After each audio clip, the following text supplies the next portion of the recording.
Hello students, welcome to CMIS online classes, and this video is for class 9, chapter number 7, diversity in living organisms. So in our first two videos we talked about diversity, and we also discussed about diversity in plants. So today we are going to talk about diversity in animals. That means in which category animals has been classified. Okay. So first of all, let's have a look at a flowchart. Okay. Simply for bird's view understanding. So animal kingdom has been divided into invertebrates and vertebrates. Okay. And in this video we are going to talk about invertebrates, that means non-chordata, those organisms which do not have vertebral column or the spinal cord. They lack spinal cord.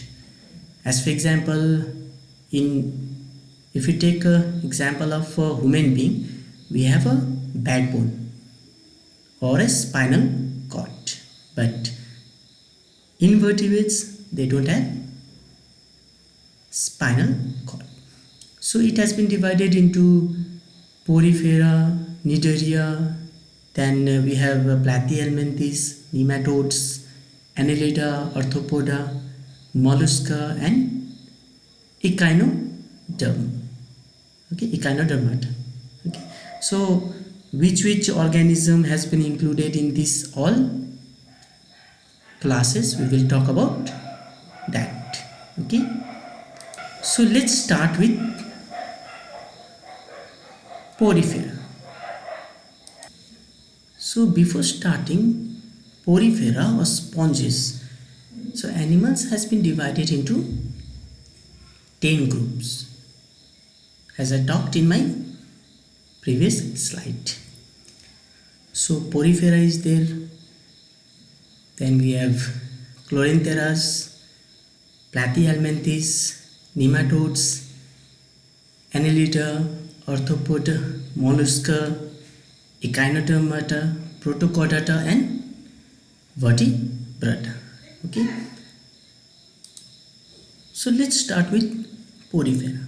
So what type of organisms are porifera? So they are aquatic, non-motile animals attached to some solid support. Solid support means that you may think that if they are aquatic, how can they get the support of a solid material? So to say you the fact that they are attached or they are found mostly at the depth of the aquatic water bodies. Okay, so they have pores all over the body forming a canal system which helps to circulate water and bring food and oxygen. Okay, so they don't have any specialized organ or specialized feature that help them to get the food. Okay, simply the water that is circulated, they enters the pore, and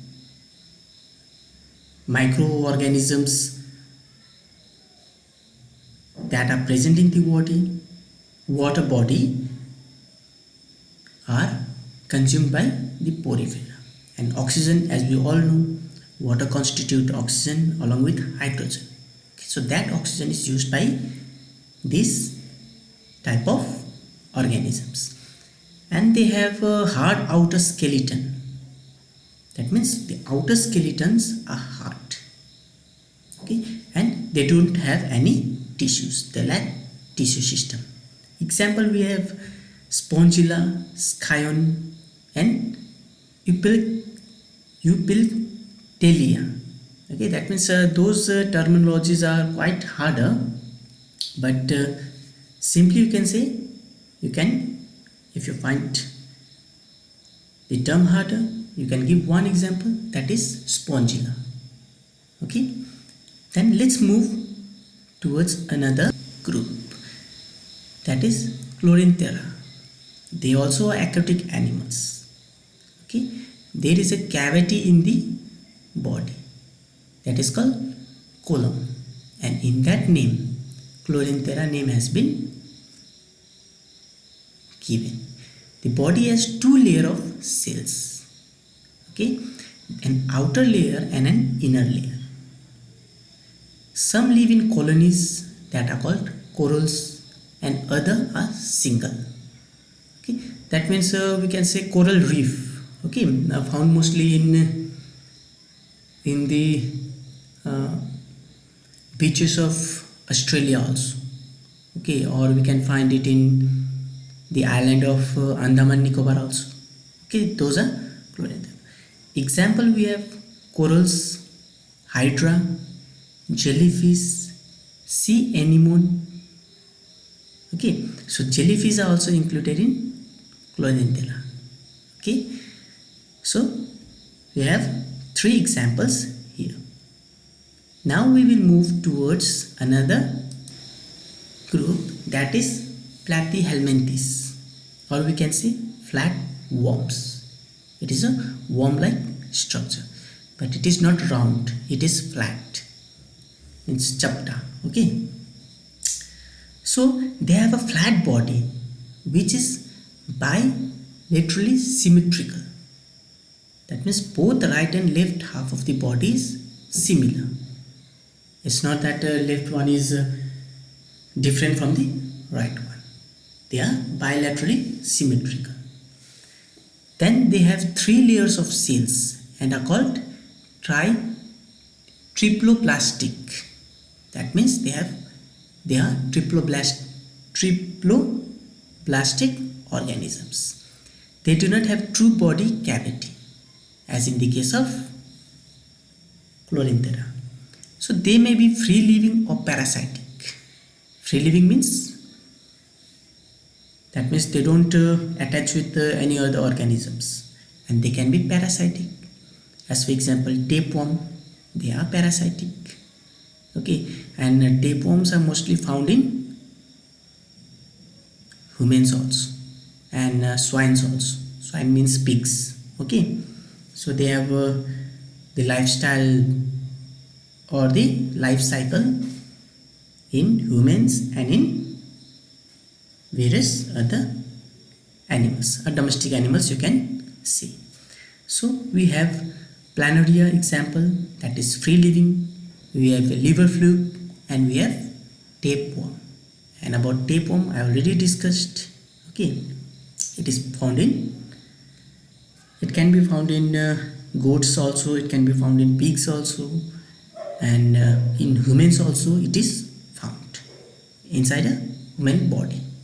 Okay, and that can cause various types of diseases also. Then we will move towards nematodes. So what are nematodes?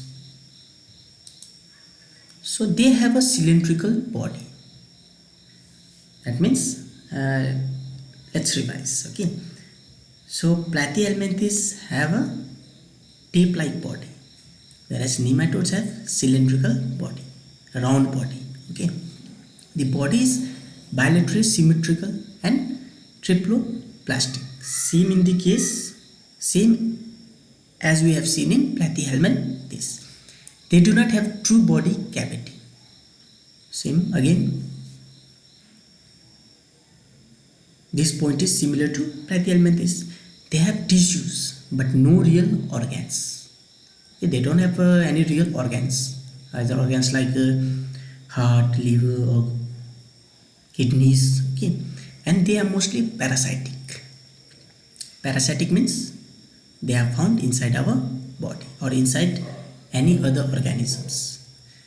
Example, we have Ascaris, that is roundworm, Wucheria, that is pinworm, and they are very much small. You can say they can be microscopic, or if they get good nutrition from the host body, they can be seen also. Okay, mostly what you call the juga. Okay, that are mostly found in the stool. of humans. Okay, the ascaris are found, roundworms, and that causes various stomach diseases also. Then we will move towards another group of organisms that are called Annelida. Okay, so their body is bilateral, symmetrical, and triploblastic. Same. They have true body cavity. Their body is segmented. Segmented means divided. Look, here in the case, various segments are there in earthworm. Okay, in Nereis also we have various segments. In leech also we have various segments. Means they have been divided into, the body is divided. Okay, that means segmented. So there is differentiation of organs, and we can find various organs also in Annelida, and they are found in water and on land. Okay, we have example of earthworm, Nereis, and leech. You have seen earthworms also. Okay, so they have been included in Annelida group. Okay, then we have Nereis, we have leeches also. Okay, so these all examples are of Annelida. Then we will move towards arthropoda. So arthropoda, ortho means joint legged. That means the legs are joint. So let's talk about the features of arthropoda. They have a bilaterally symmetrical body, and their bodies are also segmented. That means divided. They have an open circulatory system, not closed as we have in our body. The body cavity is filled with blood. And in the case of Annelida, okay, nematodes, Platyhelminthes, the body don't have, what you can say, circulatory system or blood also. Okay, and they have jointed legs. Okay, arthropodas have jointed legs. Example, we have prawn, they have a jointed legs. Crabs are they, okay, they have also jointed legs. Cockroaches are they, spiders, scorpion, bichu, butterfly, housefly, even centipedes. So these all organisms have jointed legs. So those have jointed legged, we have grouped them in arthropoda. Okay. Then we will move towards mollusca. So let's talk about the features. They have bilateral symmetry. The coulombic cavity is reduced. That means they don't have column. There is little segmentation. Means segmentation we can see in few organisms. They also have an open circulatory system and kidney-like organs for excretion. So these organisms have been developed from other lower organisms or other lower group of organisms. Okay, slowly they are evolving. So they have feet for moving around. Example, we have snails, mussels, chiton, octopus. Okay, so octopus, snail, chiton has been categorized in mollusk. Then we will move to echinodermata. What type of organisms are echinodermata? That means they have spinky skin. Means spine-like in the external body structure we find spines-like structure. They are spinky skinned organisms. They are free-living marine animals. Marine means living in oceans or seas. Okay, they are not found in rivers or ponds. Mostly they are aquatic. They are triploblastic and have coulombic cavity. They have column. They have water-filled tubes feet which help in movement. So they have water-filled tube feet, means they have legs which help them to move. Actually we can't call it a leg, we simply call it a feet, okay, because only a feet like structure for movement is seen in this type of animals. And they have hard skeleton made of calcium carbonate. That means they have a skeleton and that is hard, made of calcium carbonate.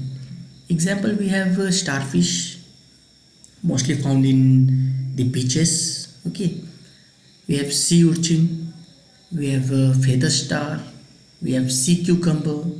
Why this is named cucumber? Because it mostly looks like a cucumber, khira, okay. So that's why it has been named sea cucumber.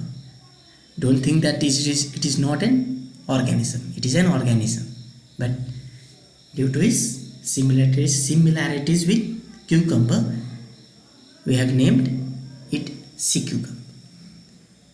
Then let's move towards Protochordata. They have bilateral symmetry and a triploblastic. They have coulommic cavity also. They have a notochord, which is a long rod-like structure. It's not a spinal cord. It's notochord. Along its back, to which muscles are attached and helps in movement. That means this type of organism, they are link between what you can say vertebrates and invertebrates, okay. Protochordata are the link, okay. Link means they have far more developed themselves from invertebrates and they are moving towards vertebrates. That means those have spinal cord. Example, we have Bananoglossus, Amphoxius and Herdimania, okay. So these are the example of Protochordata. Proto means first chordates. They are also called first chordates because they have a few similarities with chordates or chordata or invertebrates. The name are similar. We will discuss those things later on. Then we have, at last we have vertebrata. That means vertebrates.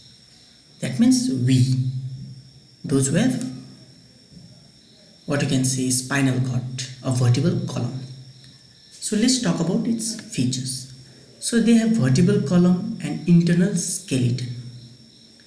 They have bilateral symmetry and are triploblastic. They have coulommic activity. The body is differentiated into tissues and organs. That means we have different tissues. We have connective tissues, we have heart tissues and organs are also there. The body consists of 4 regions: head, neck, trunk and tail. So as we have head, we have neck, we have trunk. Okay, trunk means body. We don't have tail, but mostly other animals have tails. They have 2 pairs of fins or limbs. Okay, that means fishes have fins and most animals have limbs. The respiration in aquatic form is by gills and in land form of respiration is by lungs. Okay, the sexes are separate. That means they are male and female also. But in the case of invertebrates, that means in case of earthworm also, in case of leech also, okay, they don't have separate sexes. Okay, they are unisex. Both the sexes are in the same body. So vertebrates are grouped into 5 classes. Okay, they are Pisces, that means fishes, amphibians, reptiles, aves means mostly birds, and mammals. That means those are mammary clades. We will talk about vertebrates in our next discussion. Okay, so till here we have learnt about most invertebrates, group of animals. like Porifera, okay, Platyhelminthes, nematodes, Arthropoda, Echinodermata, okay, and we talked about various features about this group of organisms. Okay, so till then,